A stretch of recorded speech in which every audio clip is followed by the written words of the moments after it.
In the previous video, we created a web page using internal CSS and a few tags. Now we are going to organize them using an HTML structure. Create a new file,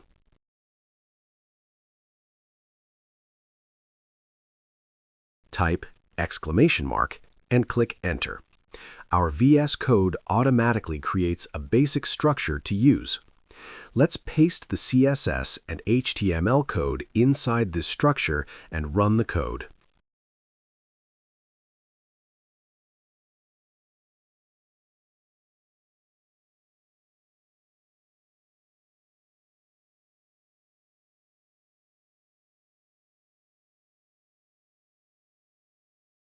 The result is normal. Now let's understand the code. Every web page has a basic skeleton that looks like this: DOCTYPE HTML, then an HTML tag, inside it a head section and a body section.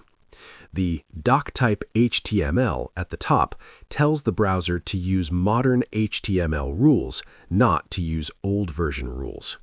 The HTML tag wraps everything, like the outer walls of a house. Inside it, the head acts like the brain of the page. It contains information about the page, not the visible content. This is where we place the title tag, which controls what appears in the browser tab. Important meta tags like charset equals UTF-8 to support all characters, and the viewport meta tag to make the page responsive on mobile devices. It's also where internal CSS should go, inside a style tag, so that design stays organized and separate from content. On the other hand, the body section contains everything the user actually sees: headings, paragraphs, images, links, and more. The golden rule is simple. The head manages the page, and the body displays the page.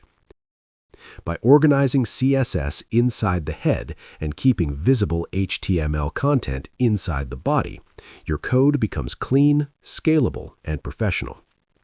Structure isn't just about rules. It's what turns messy code into developer-level code. Also, there's a special thing about this structure. If we modify the code and save the file, the web page will automatically refresh itself because our live server extension that we downloaded works efficiently with the structured code. That's why HTML structure is important to make the code organized. In the next video, we will discuss styling links and images.